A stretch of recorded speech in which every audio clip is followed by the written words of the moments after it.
listening to the Sportcat Show. That's right. You have the one and only Sportcat, often imitated, never duplicated. Hello and welcome, everybody, to today's Daily Gazette. It is Wednesday, so we are on fire today. We got some great people in the chat already. Hello, Denise. I see Wendell in there somewhere. Hello, Chris. How are you? Hope everybody's doing well.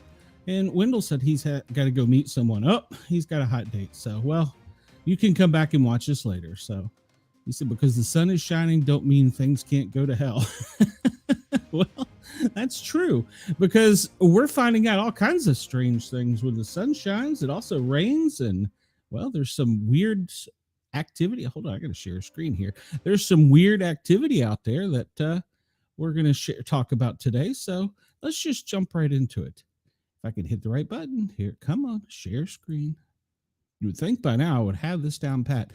I want to encourage everybody to come over and check us out so you can look at some of these visuals and see why Mama says I have a face for radio. And we will get right into today's show. We talk about every day. Our show is the reason we survived another day. Unlike the prepper shows that tell you, well, we're going to die today. Well, you're not. And so today we start off with seeing what the national day is. It's Birthdays and Events Day. Stop Food Waste Day. That's a good idea. Bubble Tea Day. Okay, what is bubble tea? Apparently it's kung fu tea. Never heard of it. Wonder if it tastes like bubble gum. Hold on, I got to look at this. I've never heard of bubble tea. It's founded in 2018 by the National Day Calendar and Kung Fu Tea. Remember the, what was that TV show? Hong Kong Phooey. Let's see. So get out your boba straws and grab your friends, because April 30th is National Bubble Tea Day. Celebrate by indulging in that best bubble tea has to offer, from creamy milk tea to refreshing green tea to fruit slushies, all customized with different toppings, sugar level, and ice level. Well, how about caffeine? In the 1980s, the Taiwanese developed a beverage combining the freshness of natural tea, the wholesome creaminess of milk, and the fun, delicious bubbles. The bubbles, also known as bobo or pearls, are made from tapioca. Is it tapioca fish eggs? And complements any drink, no matter what it is. Choose your teas with or without milk, ice, sugar, and or a plethora or topping. Bubble tea is for everyone, as the assortment of recipes and ingredients that go into making bobo will have something you'll like for sure. Be creative, personalize your own drinks. Have something you'll like. You will have something you like for sure. Be creative. And all right, so have fun popping the bubbles. We promise that you'll be hooked at first sip. So Wendell, when you're out and about today, go find a bubble tea and let me know what it's about. Milk tea, slush punch, or a classic tea. The celebration is the taste. Bubble tea is best enjoyed with others. So enjoy some bubble tea with a friend. I'm going to have to look up a bubble tea recipe. I have never heard of this. I swear, I promise I haven't. I can't play the audio. What is kung fu tea? I'm going to have to try this. Wendell says I can go to herbal tea, but no bubbles. So do you and your friend blow bubbles in the same glass? Is that what this is? I don't know. They're kung fu fighting with metal straws. I don't understand. One guy's got better moves for sure. So, oh, okay. This can't go on too much longer. He goes, oh, here it comes. They're going in. Oh, nope. He didn't go in all the way. Ha. All right. I don't know what this is about. Known to be America's bubble tea, kung fu tea was founded in Queens, New York on April 30th, 2010. It's a made-to-order beverage chain with over 250 locations across the U.S., Canada, Cambodia, Vietnam, and Australia.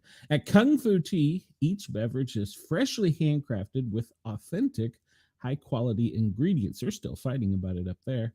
The brand's founders, baristas, and customers are kung fu masters, passionate, dedicated, and fearless in the changing the face of the beverage industry. Well, these guys have been fighting it out, and it doesn't seem to move out of that glass. That kind of concerns me. Whoa, they just knocked that guy out for his tea. I just don't get this. But this guy's going in. Oh, they're all in. Oh, it doesn't cut because there's a foil lid on top. Or a foil seal on top. Kung Fu Tea founded the world's first National Bubble Day, taking a huge step forward, spreading the bubble tea culture around the world. Join the community. All right, so that's awesome. So I did not know what bubble tea was. The drink looks too physically tiring to consume. I agree, but now I want to try it, so I got to find some. My volume is lower than your TV on your phone. Is anybody else having that problem? My volume is set pretty high. I'm close to the mic. Hold on, let me turn myself on so I can hear myself. Maybe. And I sound pretty weird. It's hard to talk when there's a delay. I sound loud enough through my headphones. I don't know. Let me turn it up a little bit and see what happens. Wendell, I think you might just be deaf. I'm not sure. Okay, that's got me almost over deviating, so that should be loud enough. If anybody else is having a problem, let me know, and I will adjust. All right, so Bubble Tea Day. If anybody has a bubble tea, please let me know. Either in the comments, the chat, or email me at sportcat@protonmail.com and let me know about bubble tea. It's National Preparation Day. No, Pre-Paratheon Day. All right, what's a pre-paratheon? Pre-paratheon, April 30 reminds us that crisis suddenly happens. No, it is preparathon. Good Lord. Well, that's what this show's about. Being prepared for earthquakes, floods, wildfires, all the crazy things. How to observe it? Well, just like you should a fire drill, you should observe it by practicing a way out. We used to call it Edith for the kids in the schools. Exit drills in the home. If you know where to go in a fire and where to meet up, it's always recommended the mailbox because that's where the first fire truck's going to come. And have more than two ways out. Go to a basement during hurricanes. A sturdy inner wall, the door frame is usually best during an earthquake. I'm not an expert there, so don't take my advice on that one. But that is a good idea that we all are prepared, because one of these days, some of these other TV show or YouTube shows may get it correct and the world may end and I may not have a show anymore because I can't say, ha ha. All right, National Military Brats Day is today, April 30th. Adopt a Shelter Pet Day. Well, that's where I got both my Ginger and my Millie. Millie is at home with Mrs. Sportcat. She's kind of spoiled with her. So, well, I can't say Ginger's not spoiled. I think she weighs 200 pounds since mom's been feeding her. National Sarcoidosis Day.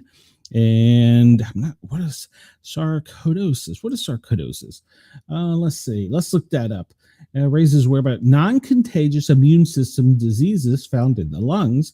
It's an inflammatory disease that can infect any part of the body. Well, interesting. When it attacks the skin, it looks like a scaly rash or red bumps. Often people don't realize they have it and blame it on allergies or a simple reaction to something which they came in contact with. It can affect muscles, bones, kidneys, eyes, liver, heart, or any part of the body. When internal organs and muscles are affected, it can cause swelling, pain in the lungs, and it can cause a dry cough, shortness of breath, and mild chest pain. Anyone can get sarcoidosis, but it typically attacks people between 20 and 40 in about half the cases and goes away without treatment. Most secure cases for which there is no cure. Well, it's not nice to be told you have a disease there's no cure for. So if you have an unexplained rash in other places, Wendell, other places, get your mind out of the gutter, Wendell. You might want to see a doctor. Wendell says, if you ever, I've told you that somehow the volume of TV is always lower than other people on TV. Wendell, I don't know. Maybe the aliens are trying to keep you from communicating with me. I don't know. Today is National Raisin Day. Well, that's good news because I've been trying to talk Mama Sportcat into making me some chunky. Remember that candy bar? I want some chunky fudge. Uh-oh. But if I tell her it's National Oatmeal Cookie Day, she may make me an oatmeal cookie, and that sounds kind of healthy. It's National Hairstylist Appreciation Day. I will have to send a message to my friend who's also a hairstylist. By the way, she hasn't cut my hair since last summer. National Bugs Bunny Day. Hey, that's great. Everybody loves Bugs Bunny. And it's National Honesty Day. Well, we should be honest every day, unless you're a politician or a lawyer. All right, let's check out this page and see what they got going on here. International Guide Dog Day. That's a good thing.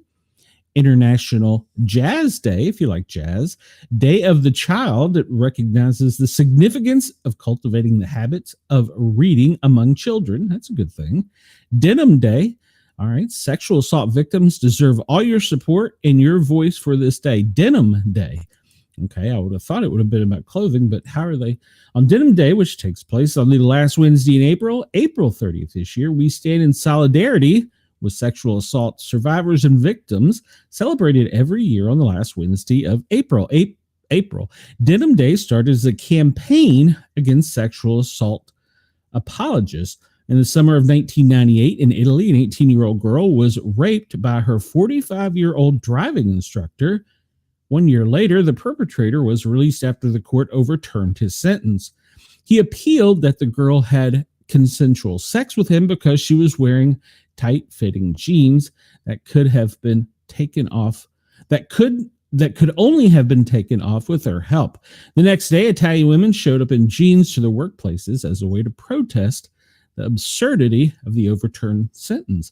Absolutely agree with that. So that sounds like a good thing. I'd never heard of it.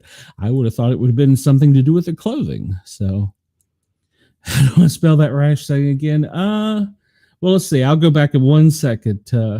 Let's see. Hairstyle. We talked about that. Healthy Kids Day, Honesty Day, Israel Memorial Day, Military Brats Day, Mr. Potato and Bugs Bunny share the same day.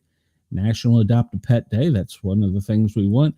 National Animal Advocacy Day. I'm always advocating for Little Ginger. National Bubble Tea. National Bugs Bunny. National Larry Day. Larry was my father's name. National Mahong Day. Never learned to play it. National Oatmeal Cookie Day. Got to keep Mama Sportcat away from that one. National Prepare-a-thon Day. We just talked about that one. And National Raisin Day. And Denise, here's the answer to your question. It's Sarcoidosis. So that's once again sarcoidosis.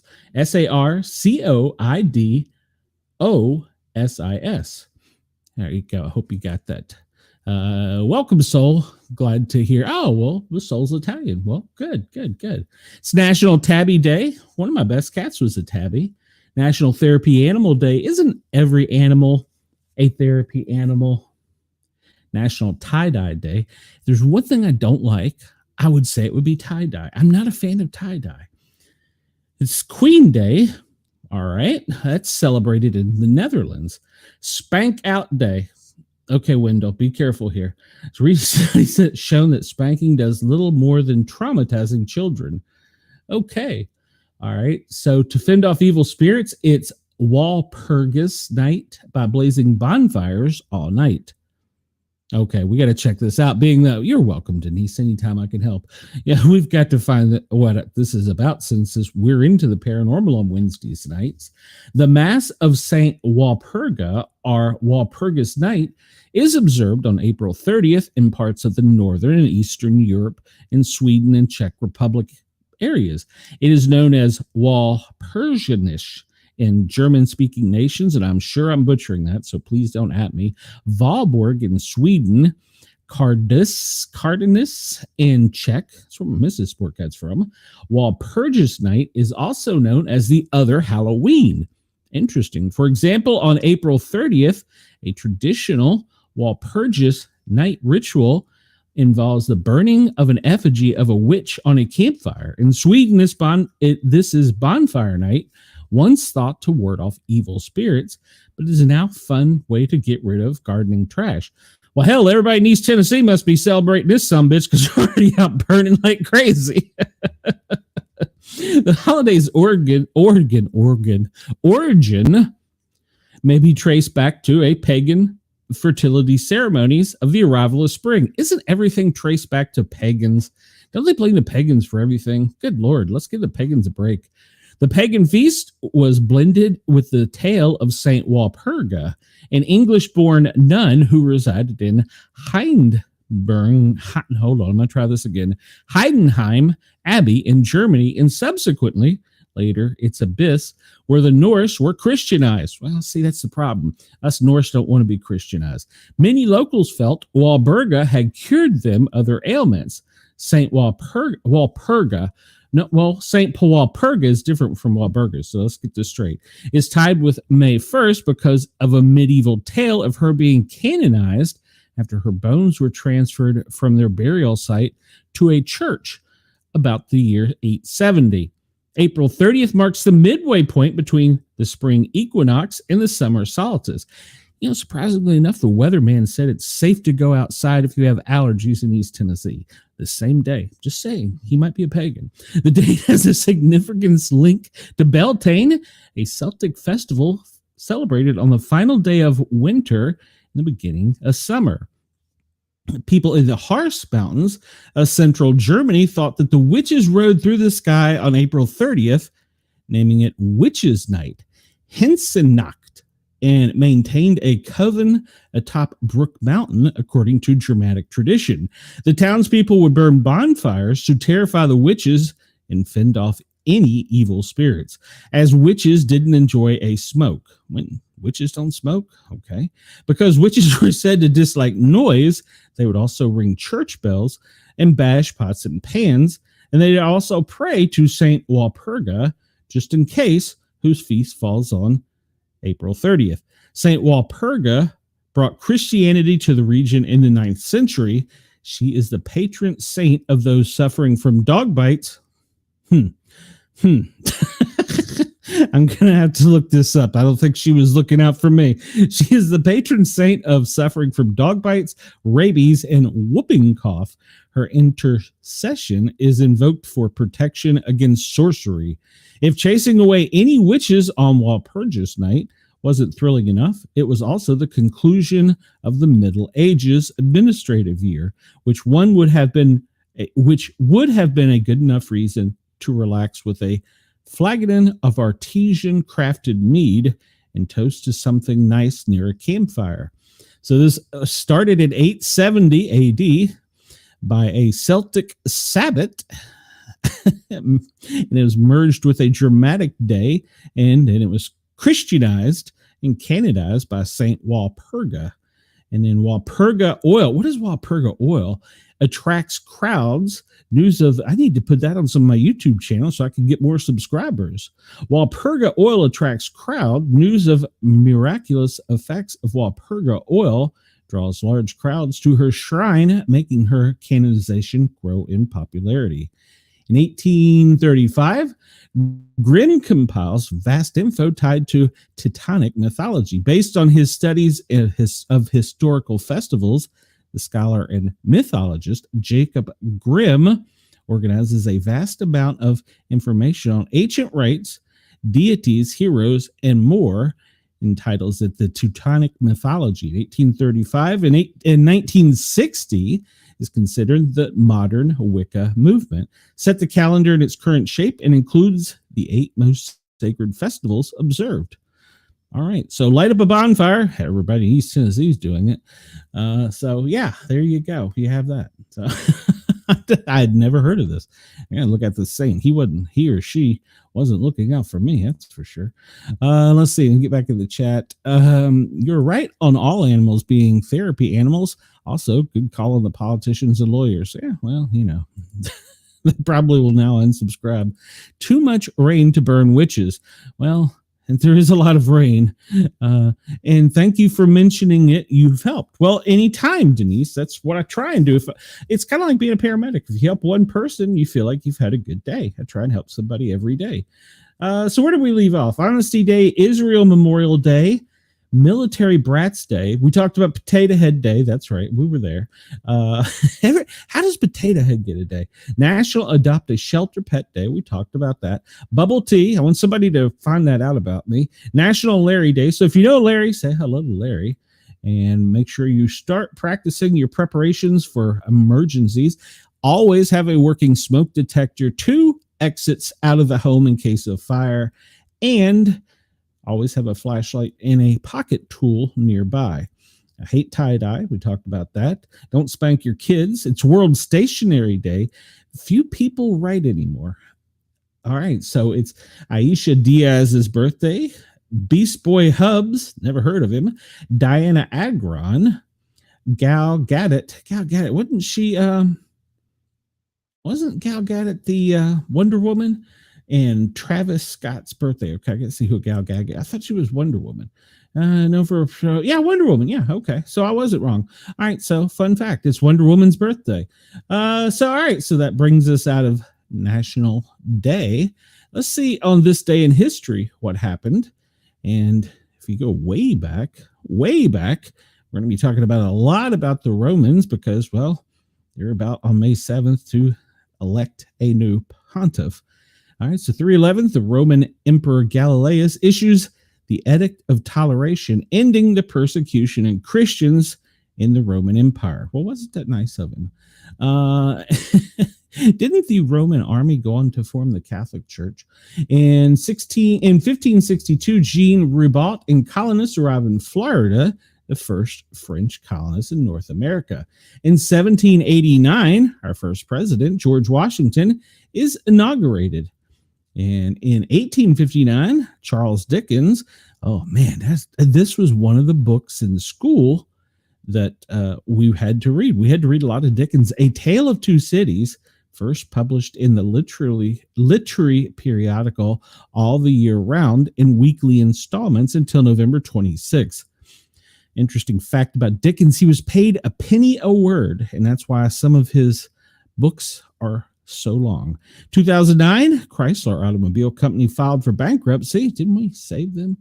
Today in film, 1952, Potato Head is the first toy advertised on TV. Now, that's a fact I didn't know. So Potato Head, that's why he's got a day. Today in music, Claude Debussy only completed opera, and I'm not even going to try and pronounce that, premieres at the Salle Favrant in Paris, performed by the opera Comique, I guess, and conducted by Andre Messenger. Today in sports, in 2012, Manchester City defeats Manchester United 1-0, what is claimed to be the biggest match in English Premier history. Let's see. We're going to just skip ahead to people I could possibly know. Wendell probably knows all these old people.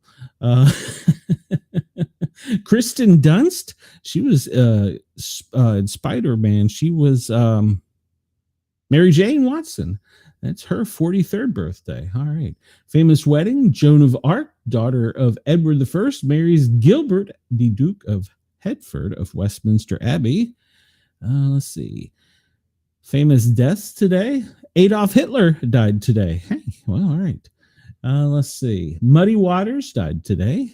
And what happened to the body of Adolf Hitler? There is no doubt he shot himself on this day, and that his body was burned by loyal staff. But what happened to his remains is still a mystery. All right, so there you go. That is today, a little crux of it. All right, I'm going to run this because this has been all over the internet. Oh, wait a minute. How did I do that? I want to make it full screen. This has been all over the internet, and they're saying that blue rain is falling. And so I looked this up, and it is very rare to have blue rain, but it is actually a naturally occurring event because of certain tree pollens, high winds, and massive amounts of rain. And as we talk about in our daily weather, we've had lots of rain, and we've had some very high winds and tornadic activity. So this could possibly be explained by natural conditions. And it's in California's Central Valley. It is quite pretty, but I wouldn't drink it. But it is a blue tinted rain by pollen in algae. So there you go. It's not the aliens, not yet, not yet. So, but that is making its rounds all over the prepper channels that they're spraying us with blue chemicals. But no, if you actually do a little homework, it's not blue chemicals at all. It's pollen in algae mixing in certain conditions and causing it to have a blue coloration. So it can also be in other colorations, as if you live in the deep south, you know about yellow rain. And that is during pollen season.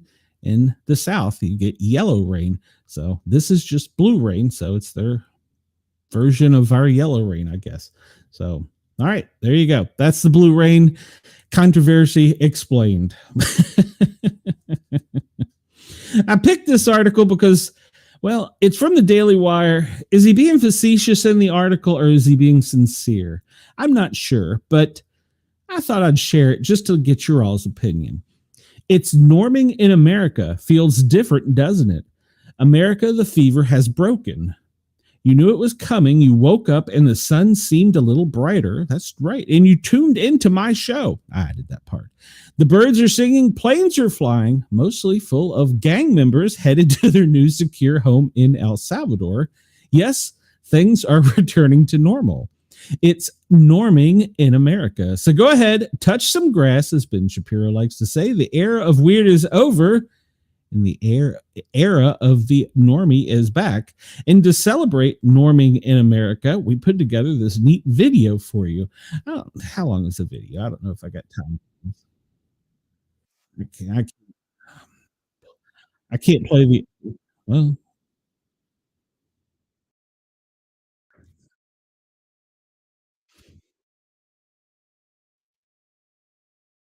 it's norming in America.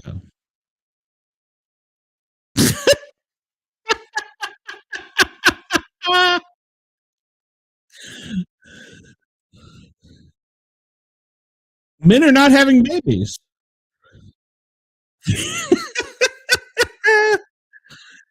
uh, well, I'll probably get a copyright binge.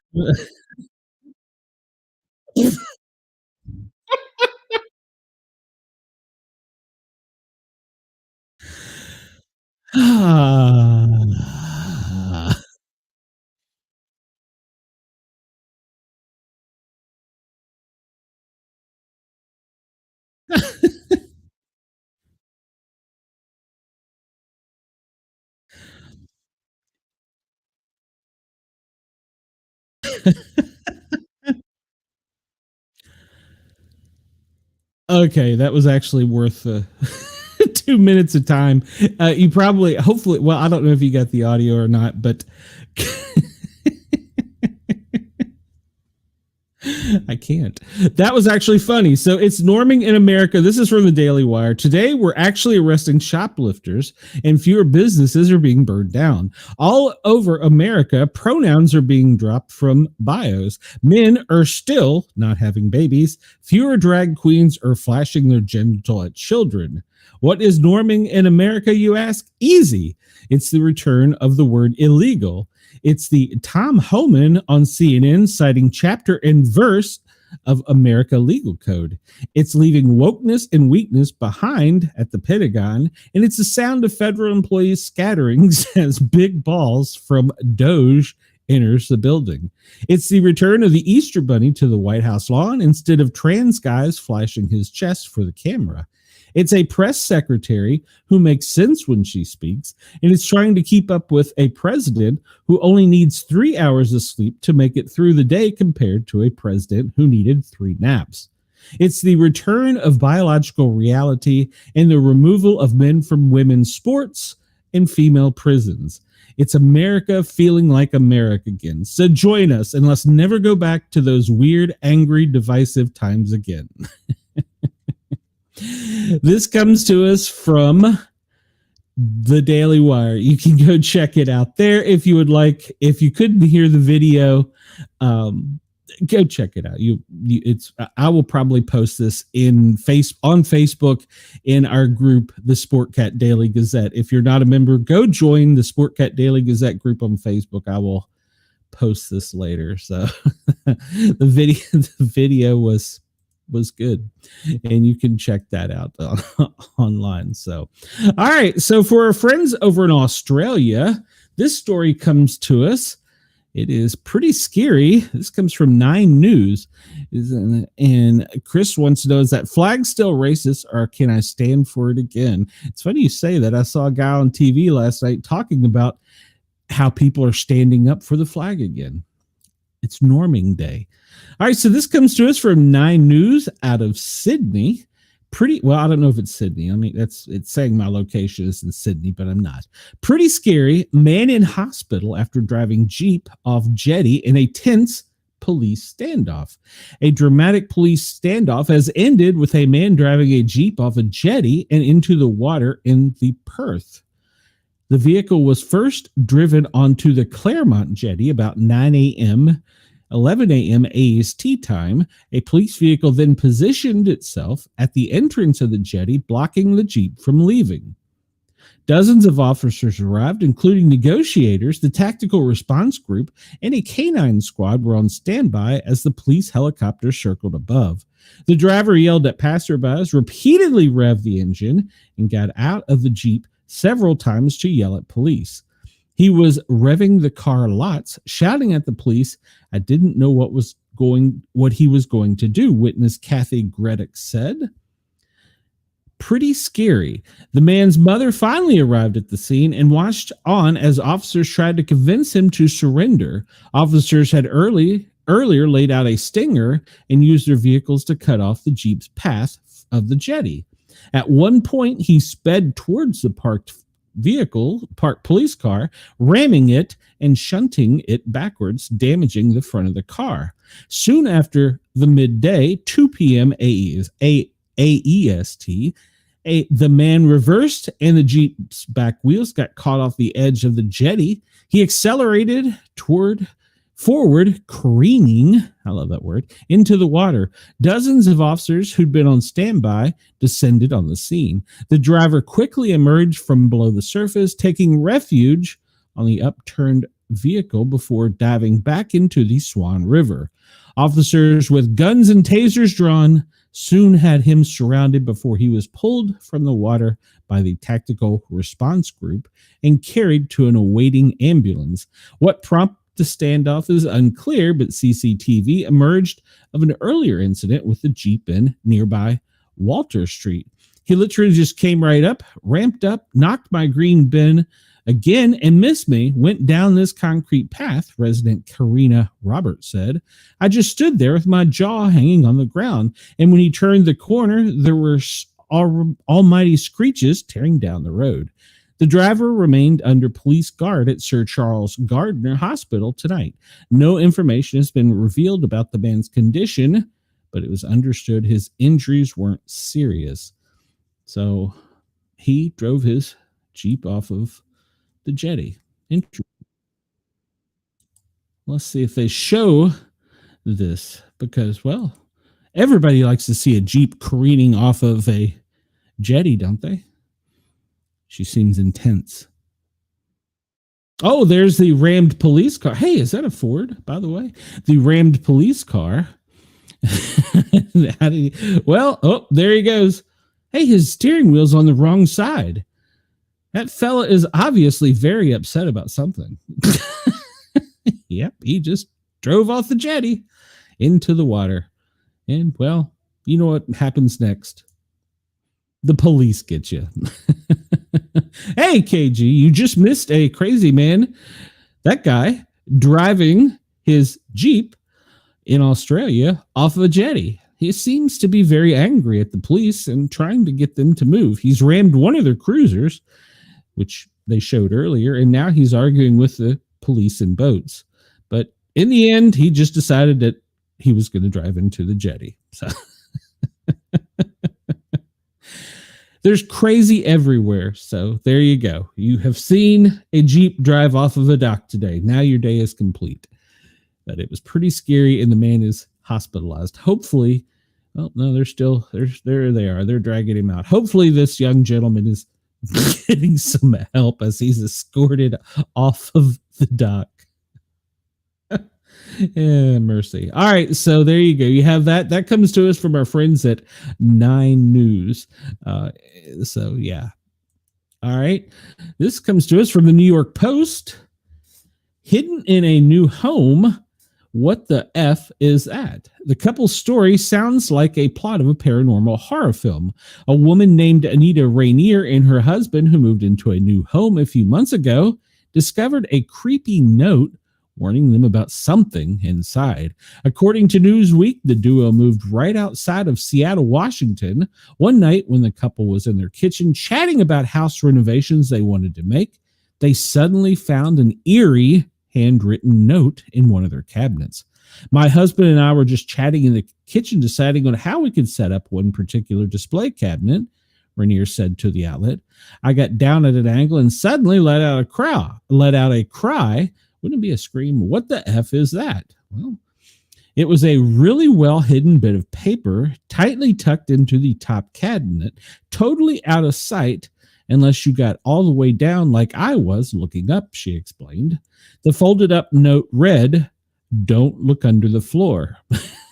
When Rainier turned over the note, it had a series of random numbers, 290-653 0489382, and you can see that there.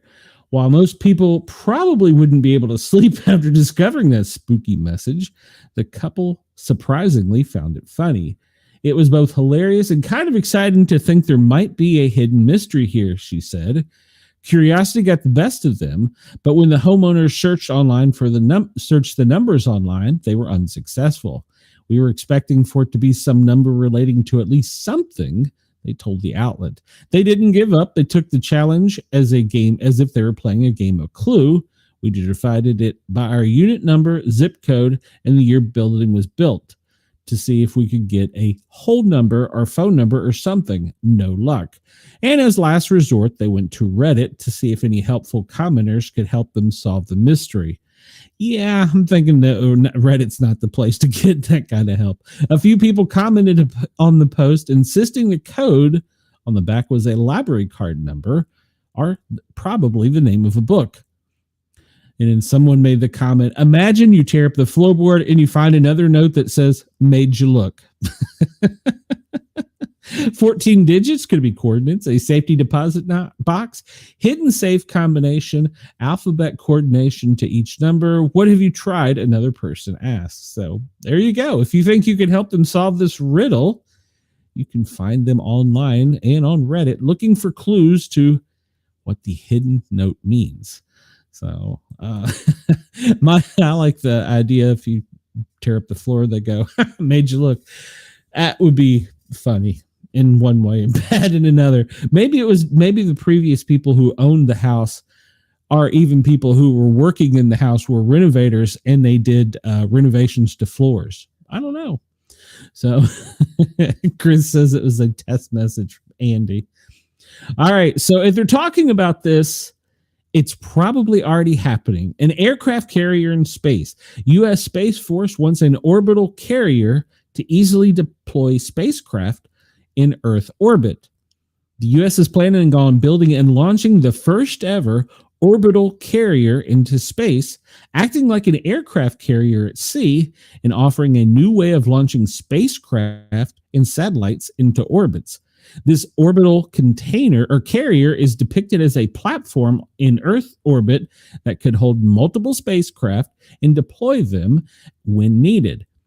Set up in 2019, the U.S. Space Force is the space-based branch of the United States Department of Defense, addressing the country's military and defense interests in space and Earth orbit. Gravidix Incorporated, a space infrastructure firm, has announced it has been selected for a strategic funding increased by SpaceWorks, the innovation arm of the U.S. Space Force, to work on the orbital carrier with potential funding of up to $60 million. Look from data B. The orbital carrier is designed to pre-position multiple maneuverable space vehicles that can deliver a rapid response to address threats on orbit. A statement from Gravitics said this carrier will provide the U.S. Space Force with unprecedented flexibility and speed for in-space operations, significantly enhancing the nation's space defense posture. So why use an orbital carrier? Well, currently, the deployment of the spacecraft, such as satellites, involves launching from the ground, which is both costly and takes time. The theory then, as far as U.S. Space Force is concerned, would be an orbital carrier operate in Earth orbit, allowing the U.S. to become more nimble, launching satellites and other spacecraft easier and more quickly. However, the real financial cost and logistical effort of launching a pre-prepared orbital carrier into space remains to be unseen. Like the International Space Station, perhaps an orbital carrier would need to be assembled bit by bit, requiring multiple launches to carry each component into Earth orbit. Similarly, any future spacecraft to be developed by the orbital carrier may need to be delivered separately to the carrier via individual launches, one at a time.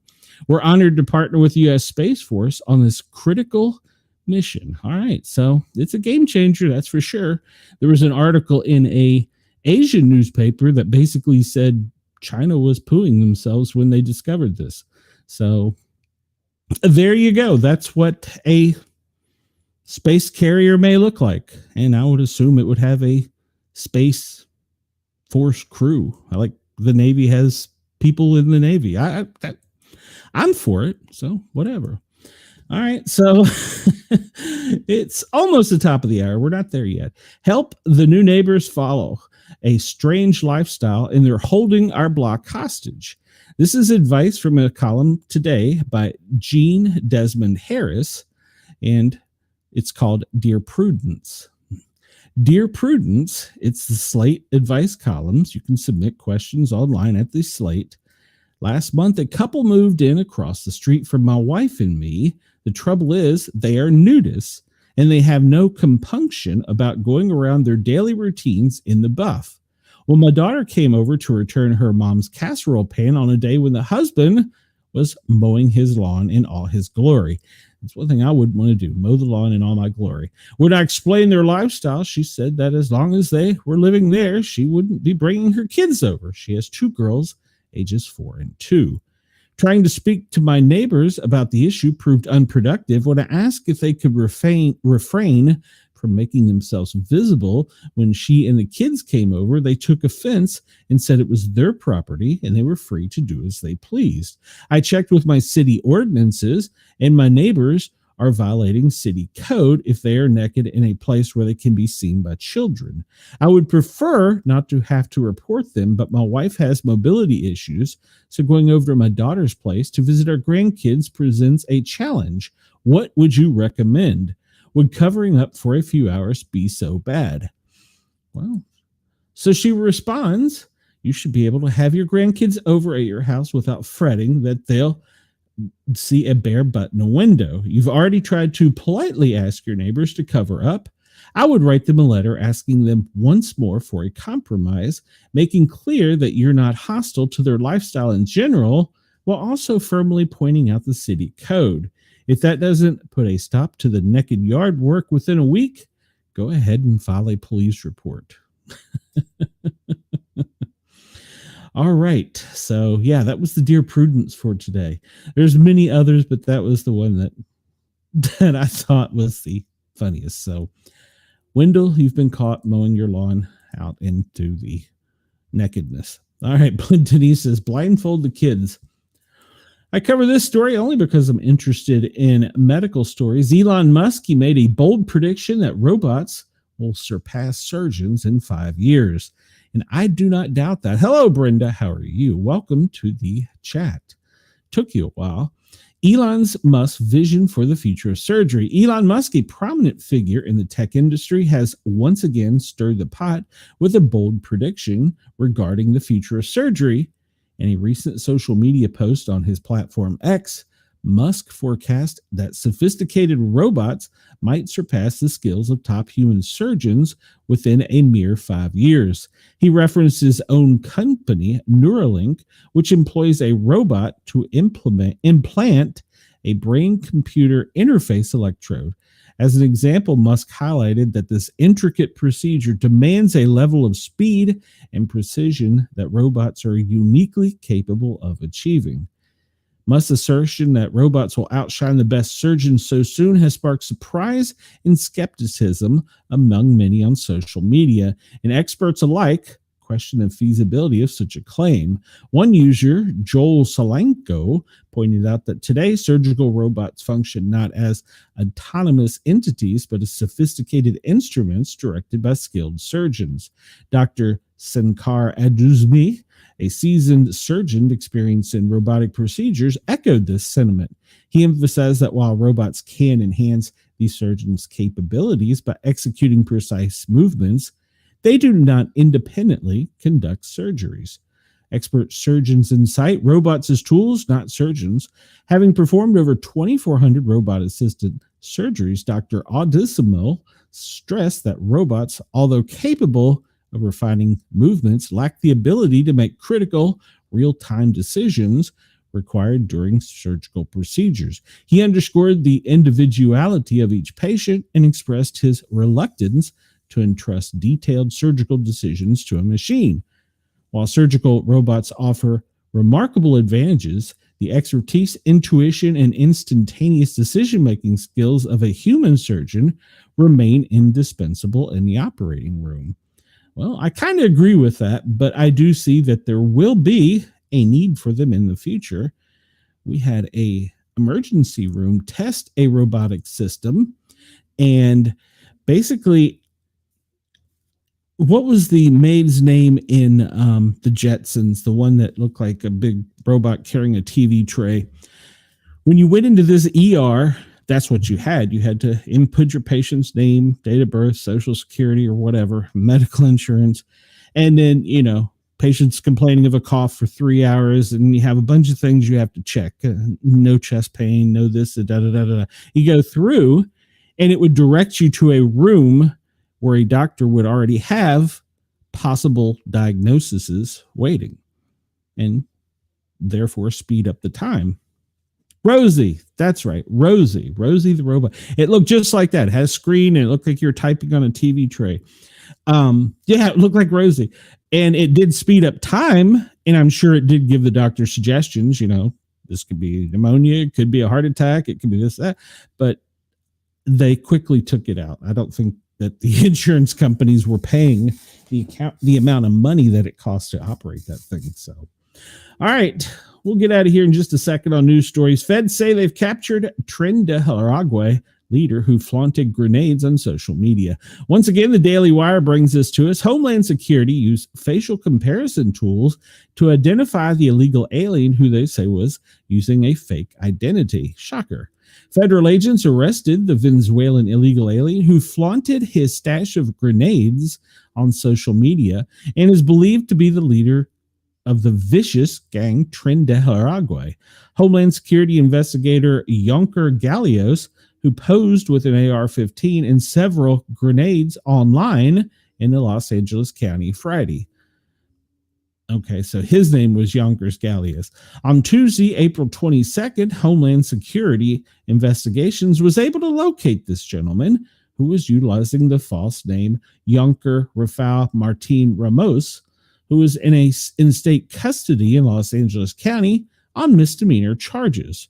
The Department of Homeland Security said in a statement on Fox News, the HSI National Gang Unit was able to identify the suspected Tren de Aragua leader as Yonker Gallegos after cross-reference booking photos in his social media images using a facial comparison tool to confirm his true identity. HSI successfully took him into custody for violations of Title VIII of an immigration policy. Well, send him back. The arrest marks the latest crackdown by the Trump administration on the violent Venezuelan gang. The criminal enterprise was one of the 8 cartel and gang organizations designated as foreign terrorists by the Trump State Department. All right, so over the weekend, they captured over 100 illegal aliens at a nightclub in Colorado. We reported on that. And so hopefully this fine gentleman will go spend some time in jail somewhere in a country not called USA. Just my opinion. Remember that this is just a talk show. I do not give legal advice. All right, we'll just cover this one real quickly. This comes to us from the Mail Online. The NFL confirmed they have punished the Atlanta Falcons coach and team, the Atlanta Falcons coach Jeff Ulbrich, over Shandor Sanders' prank phone call. So what had happened was he prank phone called the son of a famous player, and well, he wasn't like him, and supposedly it became a racial thing. So the NFL investigated. They have fined the team $250,000. The coach fined the coach $100,000, and they are forcing the prankster to do community service.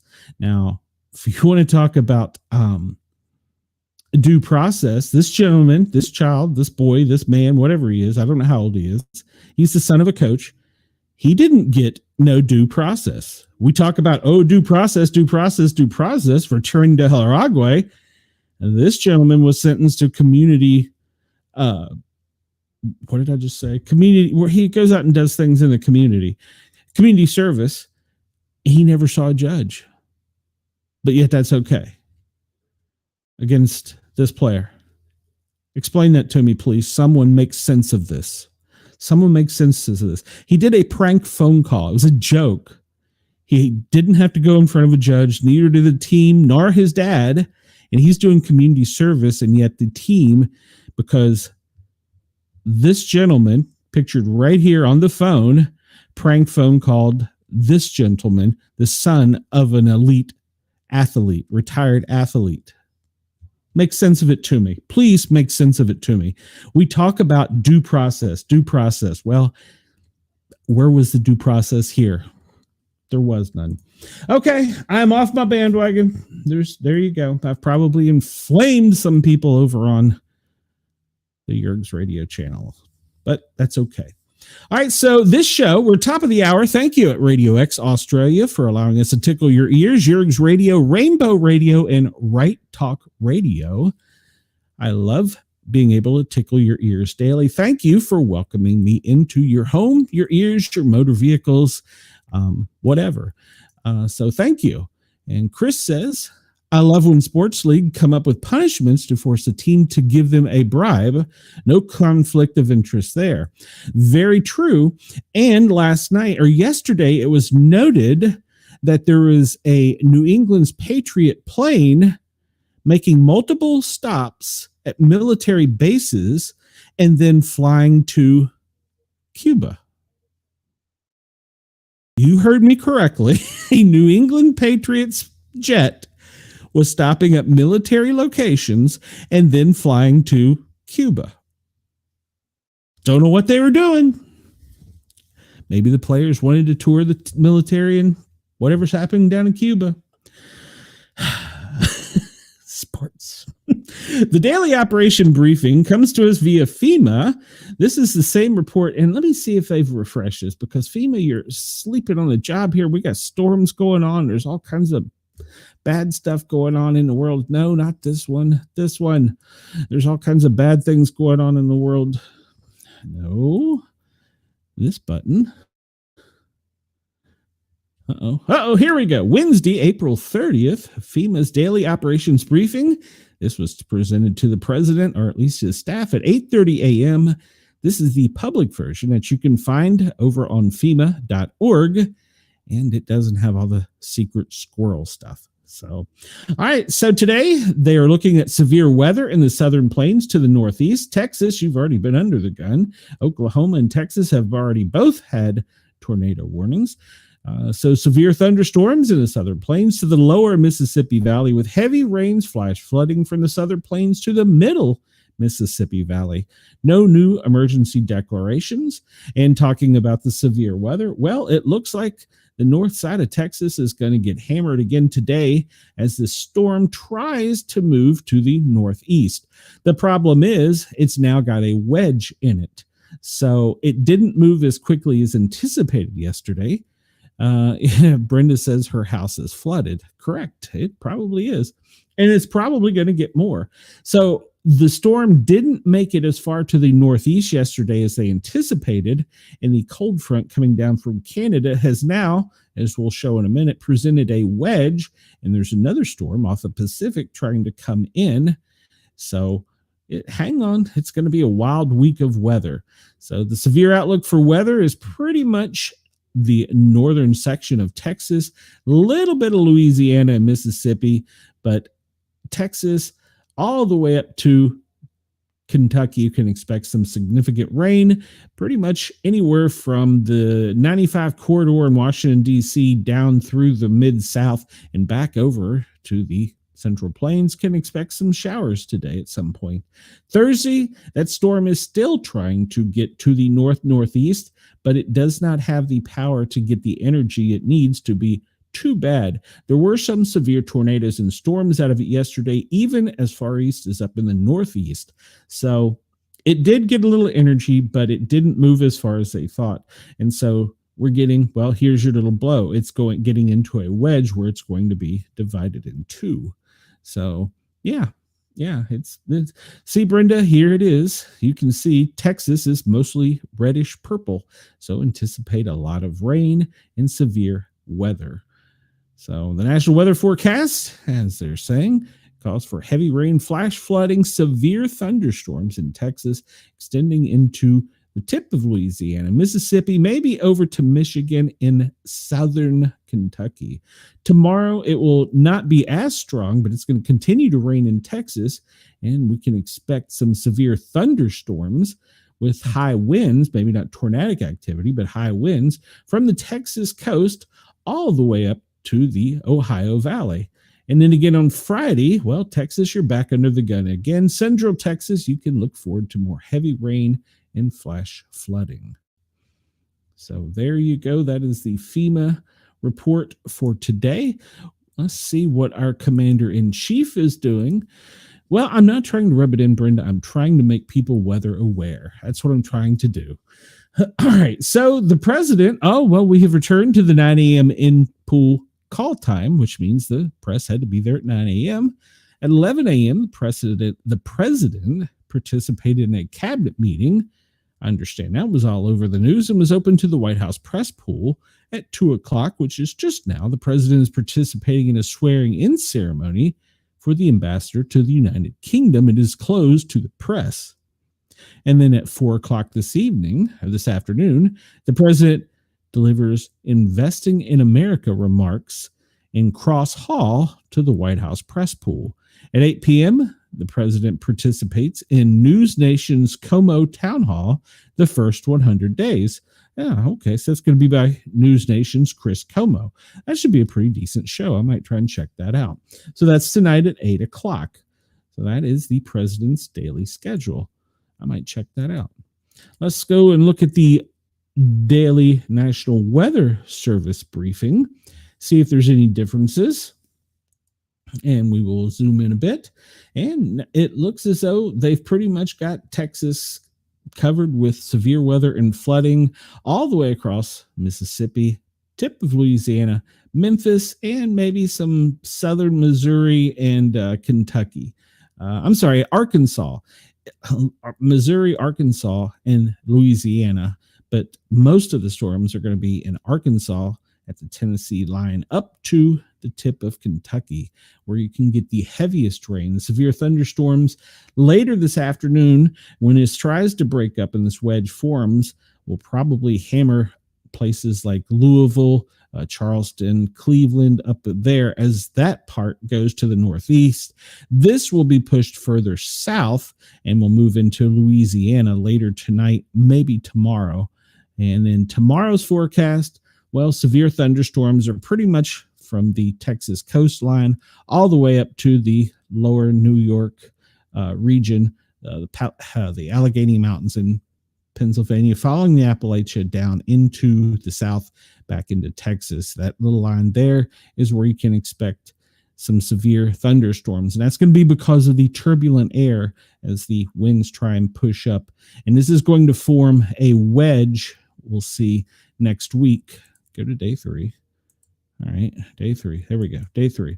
This is going to form a wedge or a bow next week, and it's going to actually separate this front because there's a high pressure down here off the coast of Georgia, South Carolina. It's further out in the Atlantic, and it's this pressure coming out. See, you can see it right there. This pressure, high pressure coming down from the northwest is going to form a wedge in it, and that will create some problems for next week, but that gives us something to talk about.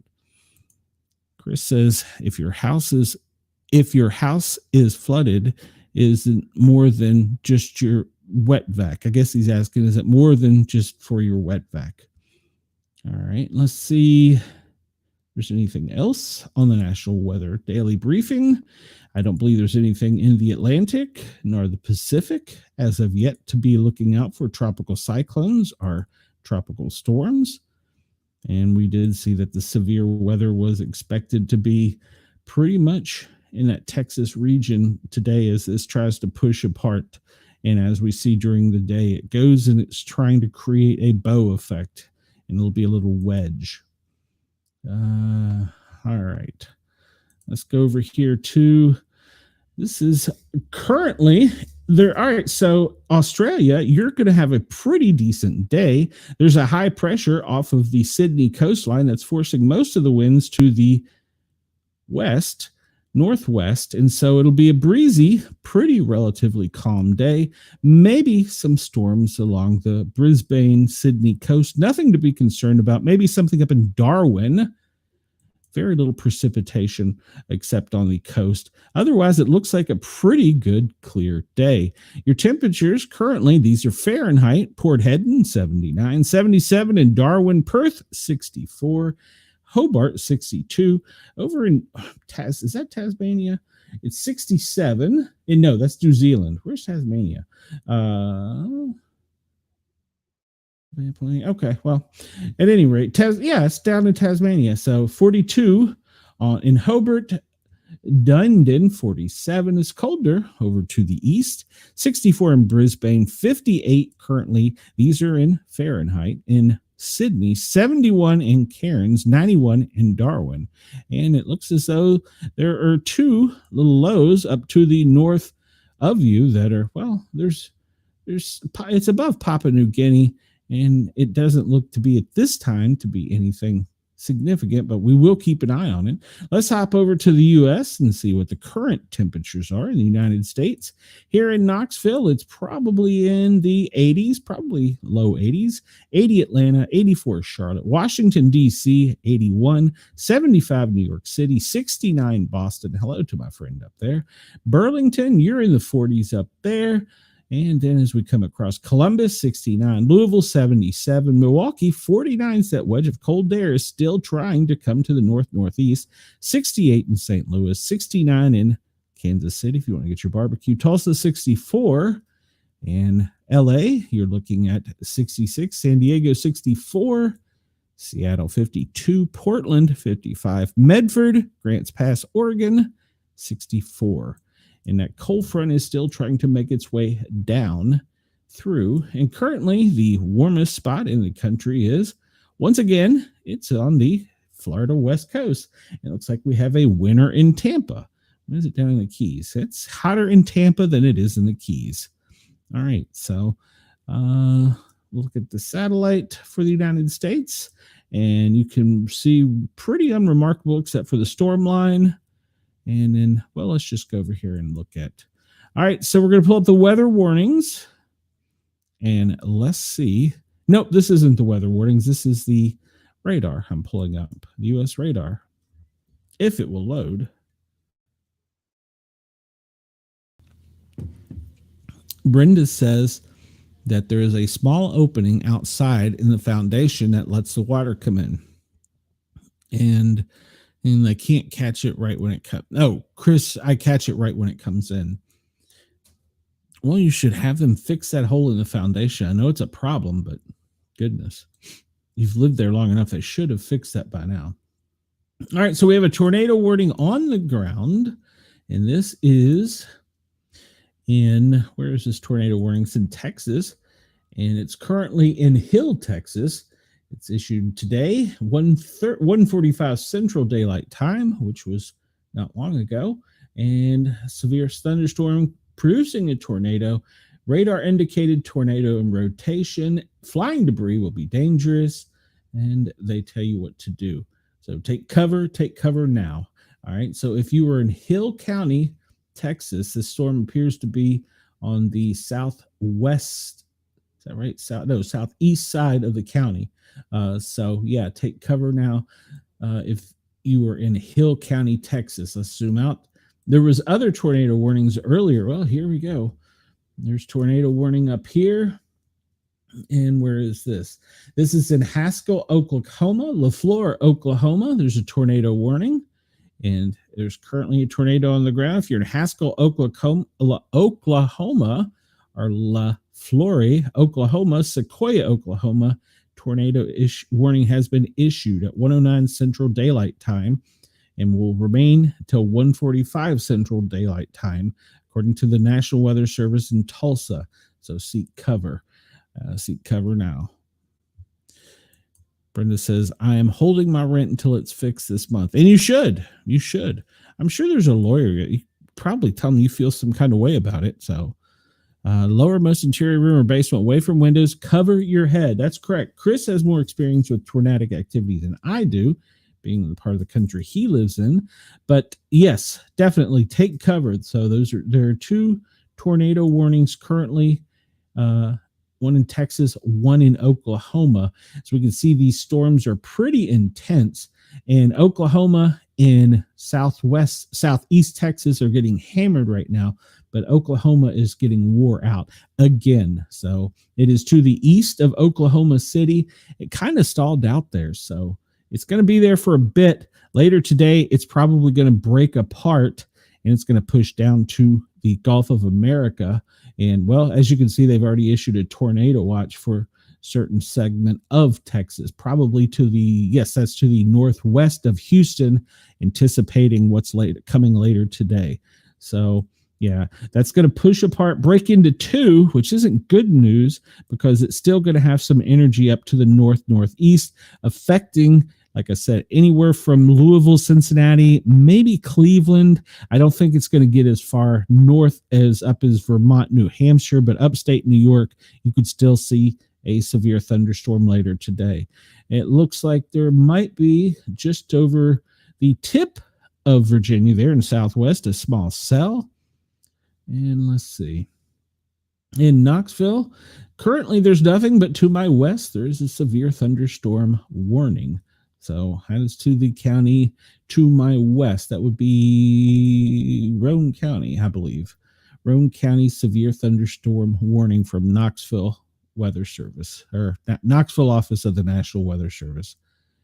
And then when we zoom out, we'll look on the wind picture, but we'll see there's a front out here that's going to be pushing this, and it's going to make it even worse.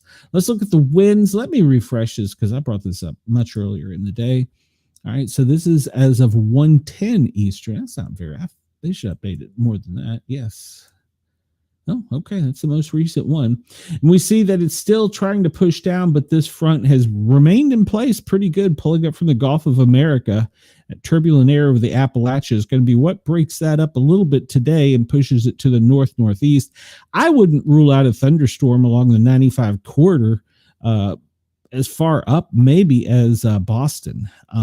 Maybe not quite that far, but at least to New York for later today along the 95 corridor, especially in Washington. But yeah, later today, it's going to be ugly. All right, so let's pull this up. Texas tornado warning. So severe thunderstorm capable of producing a tornado is located over Carl's Corner on or near Hillsborough. And is moving northeast at 45 miles an hour. Radar indicated rotation impacting debris will be dangerous. Those caught without shelter. Mobile homes will be damaged or destroyed. Damage to roof, windows, and vehicles will occur. Tree damage is likely. This tornadic thunderstorm will remain over mainly rural areas of north central Hill County. including the following locations: Mayfield and Loveless. Take cover now if you're outdoors in those areas. And this is a separate one in Texas. This is in Kaufman, Texas, Van Zant, Texas. Now, tornado watch remains valid until, this is a watch, this isn't a warning, this afternoon, affecting areas in Texas, includes the two counties, north central Texas, Kaufman, Van Zant. This includes the city of Canton, Edgewood, Forney, Grand Saline, Kaufman, Terrell, Van, and Willis Point. Look like they just updated that. Tornado warning, Oklahoma. Tornado warning is currently in Sequoia, Oklahoma. 1:18 Central Daylight Time. A severe thunderstorm capable of producing a tornado was located near Vine, moving northeast at 20 miles an hour. And they have a radar indicated rotation. And the likely locations are in or near Van, McKay, Salisaw. Includes Interstate 40 in Oklahoma between 294 and 302 mile markers. Take cover now if you're in any of those areas. Let's see, do the Texas one. There was Hill, Texas, Kaufman, and Van Zant. And there's just a watch for other portions. And there you go, Chris. There you go. So 215 to 225, Montgomery County, Maryland.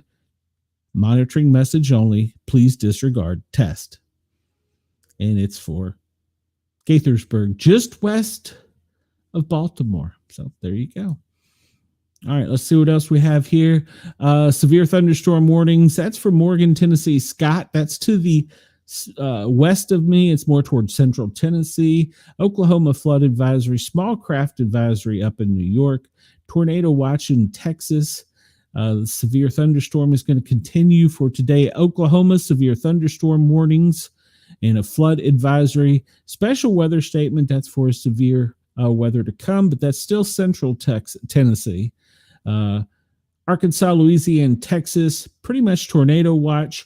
Arkansas, Oklahoma, and Texas, tornado watches. Let's see. Campbell, Claiborne County, it will be moving to my east. So, no, it will be moving to my west, northwest, getting closer to me, Campbell and Claiborne County. So it's going to be moving eastward later today to the northeast. Flash flooding in Texas. Puerto Rico, you have a flood advisory. Oklahoma, high school, Oklahoma, we've already talked about that. Sequoia, Oklahoma, tornado warning. The Virgin Islands have a flood advisory. Flash flood warning for Texas. In Texas, tornado watch for Brazos, Walker, and Washington, along with flash flood. In Oklahoma, the tornado warning once again, LaFleur and Sequoia. And then we keep going down here. Hill, Texas, tornado warning.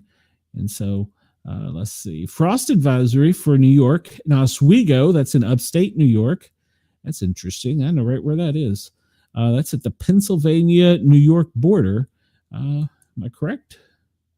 Yep, right along the waterway there. Okay, all right. Well, frost advisory for tonight. Temperatures in the mid-30s will result in frost. See, that weather's trying to push to that front from Canada is trying to push down. So, all right. Oklahoma, once again, high school, Sequoia, take cover. Arkansas, Oklahoma, multiple tornado watches. So I want everybody to have a weather radio. I want you to be weather aware. You can always go find this. Just search out WX Warn. This will show you all the warnings currently going on, even test messages from Maryland. But you need to take it serious. We're in a time of year in the spring where it's cold and then warm, and that creates for the perfect environment for tornadoes. See, the current activity right now is pretty much Texas, Oklahoma, parts of Arkansas, as it's going to be moving to the northeast. The thunderstorm activity, the most intense, is at the Texas, Louisiana line to the northeast, moving slowly with high winds in that area where you can get the chance of a tornado. See, later today is that chance of it breaks. That chance of Indiana, Illinois is your chance of getting severe weather will increase slightly. I don't know if it'll have tornadic activity, but it'll definitely have some straight line winds later today when it starts to break in half. Denise says, leave Texas alone. I would love to leave Texas alone, but I would rather the residents know what's going on and be safe. So, all right, so you can go check that out at Weather Warn. Get a weather radio. There's no reason not to have a weather radio. You can go into Amazon and find a radio for $20 or less. Have one, get one. They're as important as a smoke detector. You should have a working smoke detector and a working weather radio in your home, a flashlight, and a pocket tool, aka knife. So in case you got to cut your way out of something. All right, so we see to the northeast of Santa Fe, there's a small cell there that's producing some activity, but the real banging activity is down just to the north of Waco, almost all the way up. Well, actually, I guess it would include, what town is that? Arlington, Texas. Arlington, Fort Worth is right now getting hammered with that storm, and it is trying to move to the northeast and moving into Louisiana, the tip of Louisiana. But right now, that's where the most activity is, just to the north of Waco, pretty much all of, I won't say all of Fort Worth, but pretty close. Arlington, Irving, that area is intense lightning and winds and some serious storms right now. And also that extends pretty much northeast all the way up to about, just south of Fort Smith, Arkansas. And later today, it'll be moving over towards Little Rock, finding its way to Memphis, Paducah, Louisville. It's probably going to break up right there, and that's when you'll get the activity up here to the northeast. Currently, we'll zoom in here on me in Tennessee, and to my west, as I said, Claiborne, Scott County, there is a potential for some severe weather there. Here in the valley, it's relatively cool and calm. It's going to move to the northeast. Tennessee, and that's one of the reasons they chose Oak Ridge, the Knoxville area. This area sits in a valley, and so there's mountains to the west and there's mountains to the east. I guess you could say, depending on where you live, to the north and the south of you in that valley. So either if they make it over the valley, that's when you get tornadic activity, because the turbulence coming off of the mountain is where you get the tornadic activity in the valley. But typically, if it comes in through here, it'll have to start lower. It doesn't just cross into the mountains. But the Tennessee Valley is kind of fortunate in one way because it sits in a valley. In another way, it sucks because, well, as I'm going to show you, allergy season. And so there you go. Let's update this. This is the current power outage. You can see this at poweroutage.us and get an update on where the power is out near you. Currently looking at Texas, we saw that they were under those severe storms. It looks as though Baylor, 653 people, and Knox, there's a Knox County, Tennessee, or Texas, did not know that, 652. Bosque and Hamilton, you've got some power outages, and you can see how spread that out is. But if you can kind of make it out right there, it's starting just in that little area. It's starting to turn just a tinge yellow, which means, yeah, you can actually see it growing as we're watching it. 10% is about to be without power in those areas. All right, let's go back to the U.S. and let's look at Missouri. And we'll see right down at the corner, Missouri, Newton, McDonald, Lawrence, and Greene County, where that storm is where the major power outages is, as well as Washington. And then up in Ohio, that storm is on the east side. Carroll, Jefferson, and Harrison counties are the areas without power. And then Pennsylvania, you are reporting some severe outages in Center, Clearfield, Cambry, Indiana, Armstrong, Allegheny County, Beaver County, and Washington County. That section right there, that is a Pennsylvania Valley, if I remember correctly. They're having some power outages. Currently in Pennsylvania, there are I'm sorry, currently in Ohio, there are 31,418. West Virginia, 15,845. It looks like it's coming from my dear Shay's region in Nicholas, so she's probably being hammered right now. 1469 without power. Up in the tip top there, Brooke and Hancock, 1,400 and 808. I'm sorry, 8,968 in that little sliver, Brooke, West Virginia. And let's see, we talked Ohio, Pennsylvania. This is going to increase throughout the day. I wouldn't be surprised to see some here in Tennessee, even to my west. There we go. Trousdale, they have 864 people without power to my west. I'll look for that to increase here in a bit. So you can go to poweroutage.us and you can see currently 34,277 people in Texas, 26,517 Missouri, 31,418 in Ohio, 15,485 West Virginia, 383,102 in Pennsylvania. So that leaves you, does it give you a total? No, it doesn't give you a total. And I'm not going to do math because I'm not good at math. But there you go. So that is your power outage. You can go to poweroutage.us and get that updated and see where the power is out.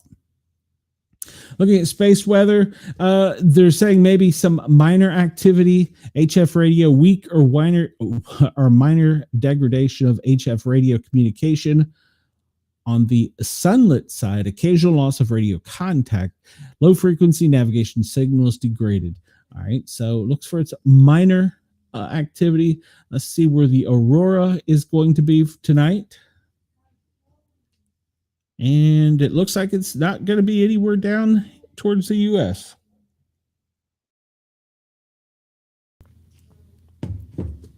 All right. Smoke map for the United States, pretty much from the tip of Florida up to Boston and along the Appalachian Mountains on both east and west sides, all the way back up to the Ohio Valley is going to be smoky. It's a clear day in the Gulf of America, and it's a clear day in central U.S. and out to the west. Let's look at what the air quality is. And when we look at the smoke map, well, it pretty much is about the same as the air quality map. It's going to be pretty much from the tip of Florida all the way up to Boston. There's going to be areas of moderate air quality conditions. Over in Texas, down Austin south and down towards Monterey, you can expect some. Always on the coast of California, San Diego, Los Angeles, Fresno, Sacramento, and then up some to the middle of the country in the Great Plains. Okay, Brenda says, oh no, I'll tell Susie and her and I will pray for you. What, for me? I'm sorry. Never mind.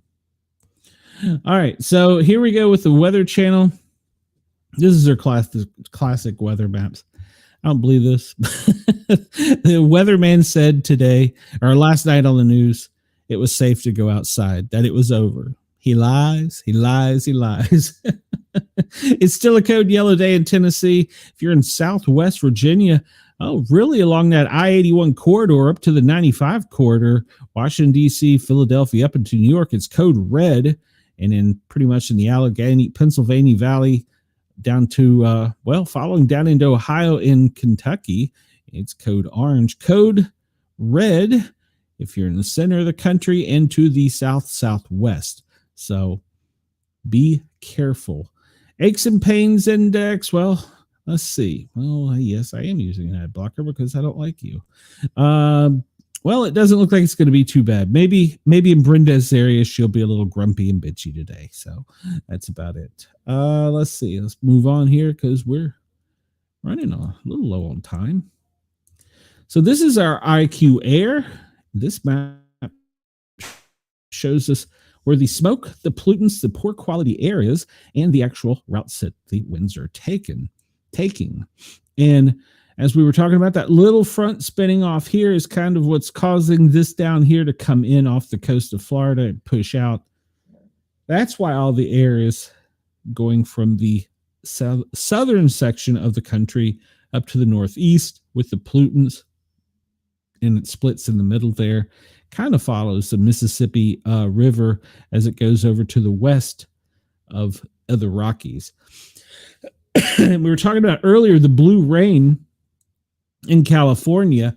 I don't know what section of California she was in, but we can see that coming off of the coastline, these winds have come over. As we talked about, let's see, can I zoom out? I have to go the other way.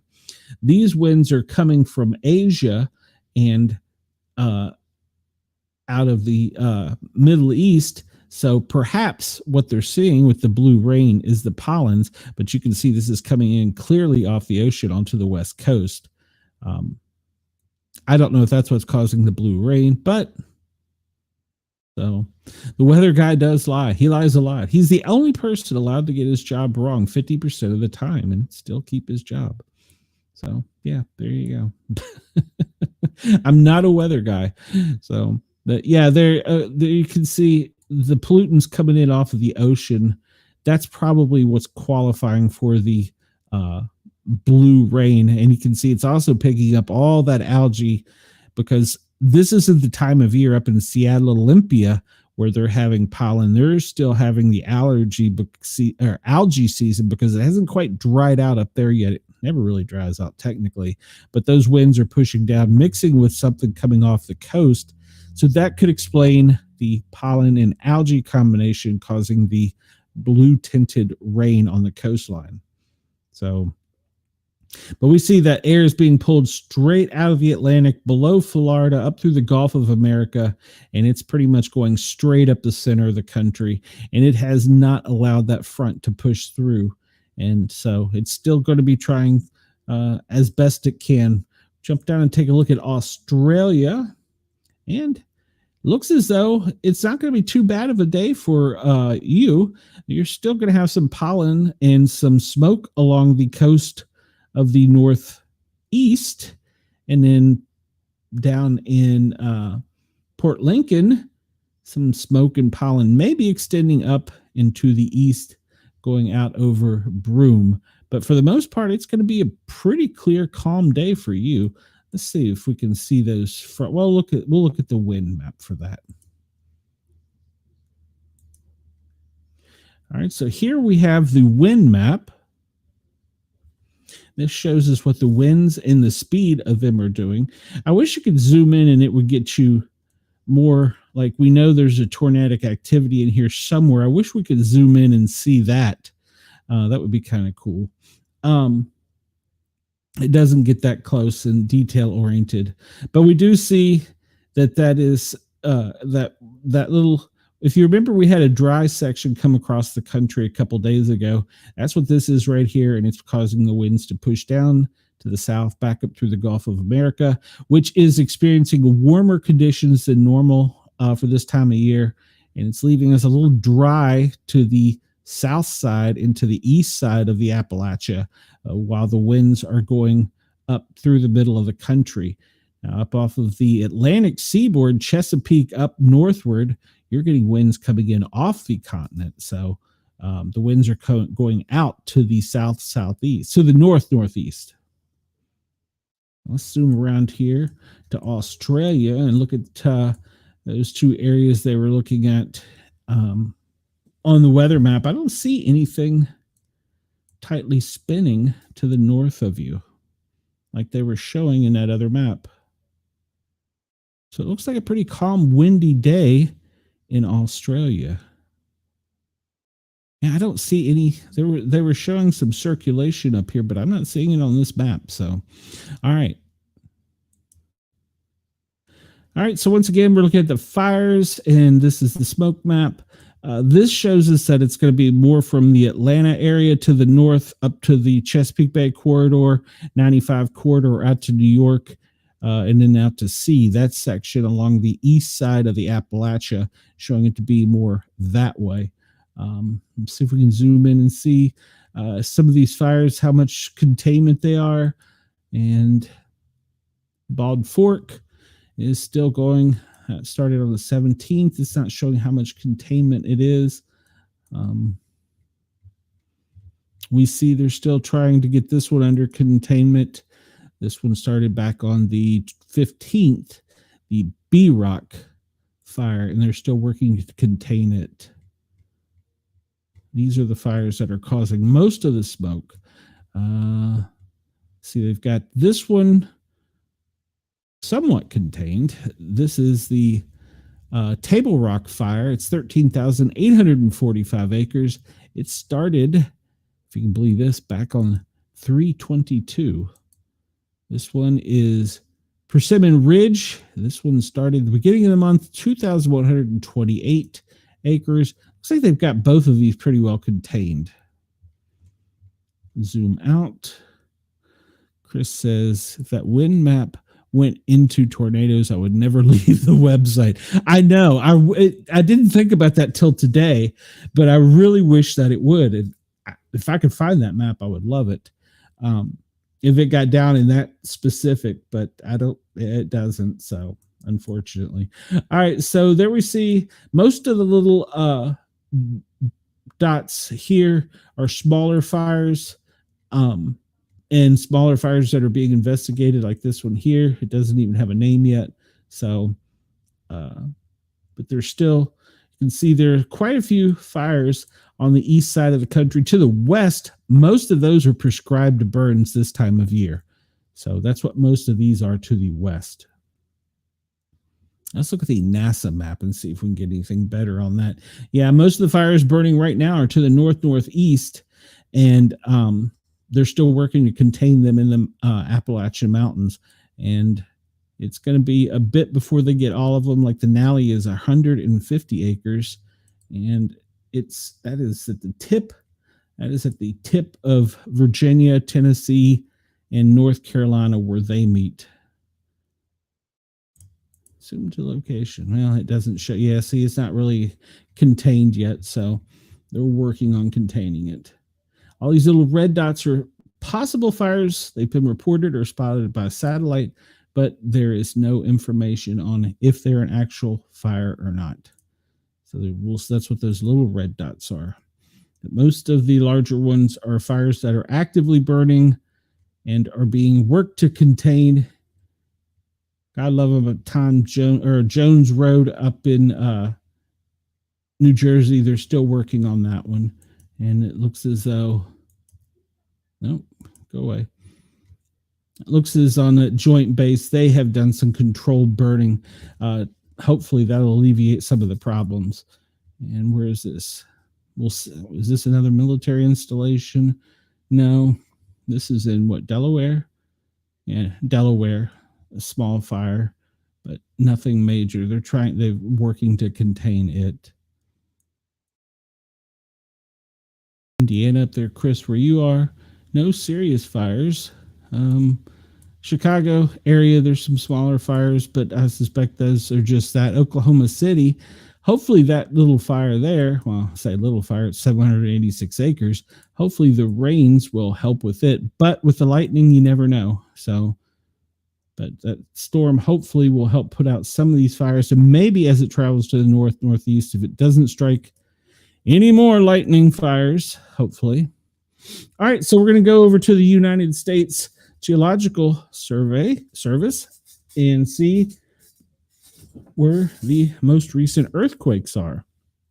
And the most recent one was 3.1 in the Virgin Islands, and that occurred at 1321 UTC, and it is 1842 UTC currently. So that was a few hours ago. And Philippines 4.4, and this is in Papua New Guinea, a 4.7, and this is in Nevada, Bunkerville 2.9, and a 2.7 right before it. Papua New Guinea also had a 5.4, a 4.8 in Indonesia, and 5.2 in the Northern Pacific Rise a few hours ago, 4.6 in Timor. And let's see, we're getting The next largest one, 4.7 in Indonesia, back on the Eastern Pacific Rise, 4.8 in Venezuela, 4.9 in the Kerndek Mountains, Tonga, 5.1, Macquarie Island is 5.0, if I'm pronouncing the name of the island correctly. Let's go over and look at this one that combines both the earthquakes and the volcanic activity. Now, really can't, you can zoom in, but it doesn't give you a whole lot of, when you click on it. Like, for instance, if you click on it 7 hours ago in Panama, there was a 4.0. I guess it does give you some information. You just have to zoom in and find where it is. In the volcanic region, last activity was April 15th. That was in Nicaragua. And so I guess, yeah, if you zoom in, it will give you more information. 9 hours ago, a 4.1 in Mexico. Did we report on that? Let's go up here. This is an area of concern for this right here. It won't let me click on it. Come on, man. That's an area of concern where I've read some articles. They're worried about the volcanoes in Alaska with a possible rupture because of all the geological activity they've had with the shaking and moving here recently. We see that 15 hours ago, there was a 4.0 in Anchorage Point. And then this is another volcanic region area right here, the Spur volcano. It's had activities. The last activity was March 13th, but they're worried about this region right here because of all the seismic activity and shaking in the volcanoes. So they're worried that one of them might be ready to blow. So that's in Alaska to the west of Anchorage. And they're concerned that that could be a catastrophe in the very near future. So, of course, then again, I did see a news article yesterday that said that the next plague is here. Get your hazmat suits and your masks ready. That bird flu is about to shut down the U.S. I don't believe that, but that's what some of the other stations or shows were saying. 4.8 in Venezuela. We talked about that. The volcanic activity out in the Atlantic doesn't look as though it's been very active. So, no, Wendell had to go meet somebody. We think that he had paid for some services or something. We're not sure what happened with Wendell. So, I'm joking. Wendell had to go do something. I don't know what Wendell had to go do. I don't want to get in trouble. Let's see. 10 hours ago, Indonesia, you had a 4.6. And down in Liolta, am I pronouncing that right? The last volcanic was earlier this month. No, this was the 26th in the Luatobi volcano region. And they've also, in the past 22 hours, had some shaking, a 4.5 earthquake in that region. So, Brenda, you can just guess what he's going to do. I don't know. He had to go meet someone. That's all he would say. He was kind of cryptic about it. All right. So that is the volcano earthquake map where you can zoom in and look at everything. This one we didn't get to yesterday. We ran out of time, and I want to get to it today and update us. So we'll go back to the weekend or maybe just a little bit before so that we're kind of getting everything in. So we'll start with the biological origin and animal attack. Let me enlarge this. Come on, there you go. He went to go feed Bigfoot. Well, there's a possibility. Zimbabwe, fishermen drown in Lake Kariba after boat capsizes and from a hippo attack. The bodies are still missing. That occurred on the 30th. All right. United States, New Mexico reports a Texas measles outbreak has now crossed its border. Well, that's old news. Let's see. Australia calls for action as melioidosis death toll hits 28 from Queensland from more than 200 infections. All right, I'm going to look that one up because I'm not sure what that is since we have so many listeners in Australia. Melioidosis is a serious bacterial infection caused by the Burkholderia pseudomalaria. It's found in soil and water, particularly in tropical and subtropic regions. Symptoms can range from skin ulcers to pneumonia, abscesses, and it can be fatal. The disease is caused by the bacterium, which is commonly found in soil and water in Southeast Asia and Northern Australia. Transmission can occur through direct contact with contaminated soil or water, through breaks in the skin, inhalation of contaminated water droplets, or ingested contaminated water. The risk complications may be fatal. Symptoms could be small ulcers, abscess, localized infections, pneumonia, and in other systemic infections, which could be internal organs, liver, spleen. It could go to your bones and brains, and it can cause sepsis, which is an infection of your screen. It's often underdiagnosed because its symptoms mimic other diseases. Okay, so there you go. I did not know what that was. So for our listeners in Australia, we go, what? No, hold on. I must have hit a button.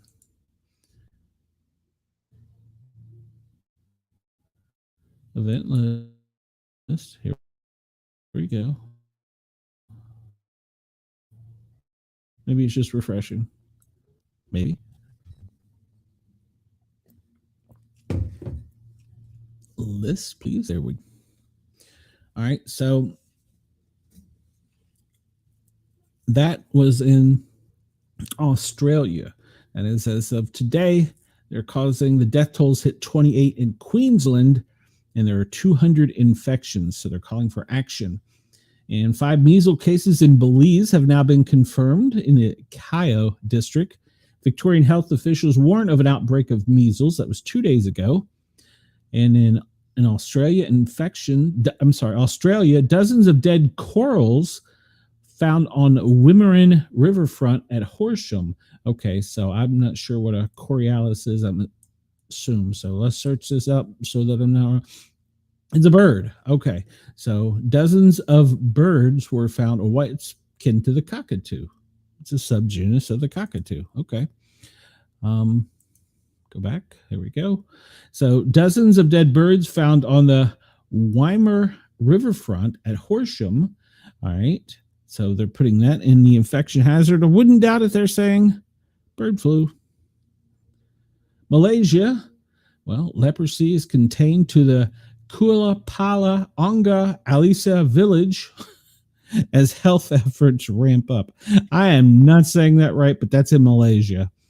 So Haiti, well, they're still having problems, and possible water disruption problems. In Pakistan, a major pipeline leak near the Karachi University triggers flooding.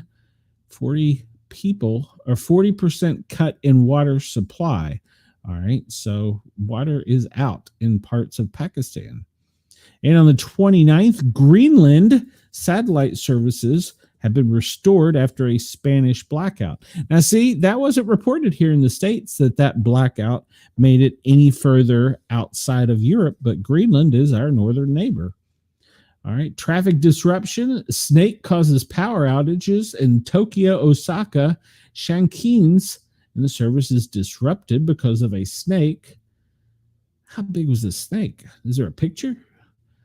Services were temporarily disrupted on Wednesday on the bullet train line connecting Tokyo and Osaka after a snake tangled in overhead wires and caused a power outage. The operator said it occurred between Gifu, Hashimi, and Mayobu stations around 5:25 p.m., causing suspensions on the Tokyo-bound trains. So a snake caused these problems. Interesting. I'd like to see a picture of that snake. I've often wondered sometimes if the government just doesn't, in whatever government is, just doesn't blame birds, squirrels. All the time in the U.S., squirrels do a lot of stuff. On the 28th, Iran repelled a large cyber attack that was on Sunday for them.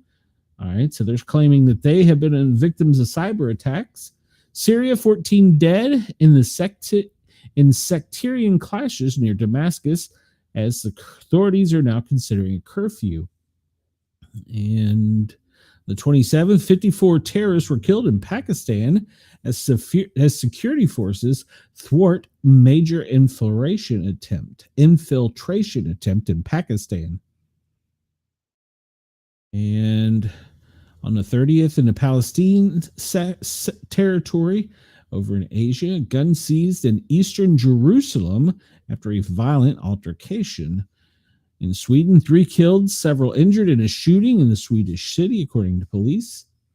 The 29th, that is yesterday, 1 dead, 2 hospitalized after a string of domestic stabbing incidents in Miami-Dade. We've talked about this on my show about the knife and edged weapon injuries and to be situationally aware. Nigeria, 10 killed in occult class. South Korea, student uses weapon in high school and 7 people injured. Doesn't say the type of weapon. Ghana, soldiers open fire on mourners, killing 1, injuring 3. The 28th in the U.S., 1 dead, 5 injured. An on-campus shooting in Elizabeth City State University. I wasn't aware of that one. The 27th, Canada, several people killed as a car plowed into a Vancouver festival. The 29th in Kenya, 5 killed, 2 injured in the suspected militants. That was in Kenya. In Nigeria, death toll rises to 14 in Boko Haram invasion of Chibok village as church house razed in Nigeria. And an explosion in a northeastern area of Nigeria killed 26, injured 3. We're not going to talk about the war. Not sure what this is. United States, a well blowout Garden Island Bay. And I don't know all these numbers means in Louisiana, but it's some type of ecological disaster. I'm going to assume that it's probably got to do with oil in that part of the country. Deadly blast in Iran at an Iranian fireworks plant claims 2 lives. In Pakistan, gas cylinder explosion. China, 17 injured in a residential area blast in North China City. Iran, a massive explosion and fire struck the Iranian port city of Bandar Abbas. And in the UK, a house was destroyed after an explosion. I saw that article and 2 people were seen running from the scene.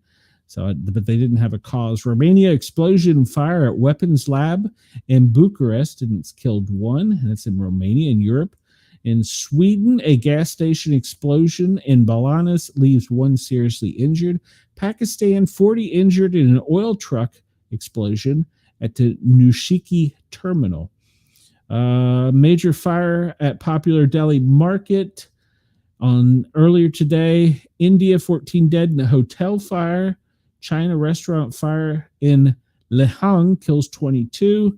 Running out of time here. So United Kingdom, an air ambulance flies patient as 7 injured in serious Cardiff house fire. India, fire breaks out at the Chroma showroom. No injuries. UK, huge fire breaks out at an electrical substation in West London. Lithuania, firefighters battle a waste facility blaze for the 2nd day. South Africa, firefighters are battling fire at the Morelta Park house fire.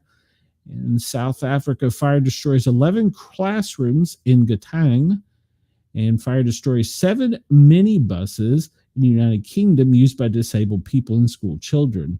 We've talked about outdoor fires, talked about earthquakes. Algeria had a landslide, leaving 13 injured, 4 dead. Mudslide in South Africa. Miracle in the Mud child survives deadly mudslide as many families left homeless. Soil erosion in Nigeria.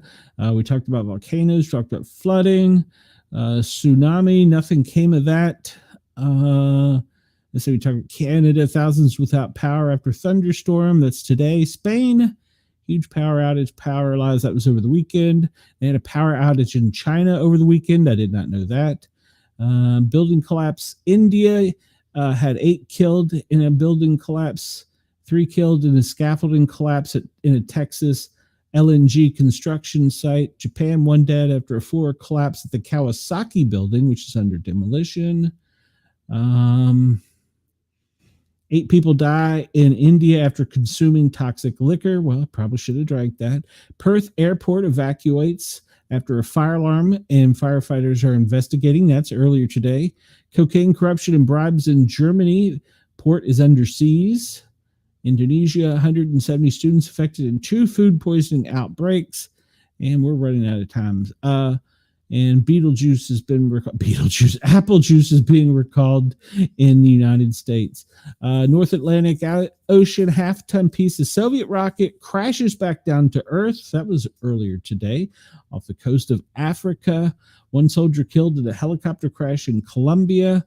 An Alaskan plane crash leaves 2 dead. That was yesterday.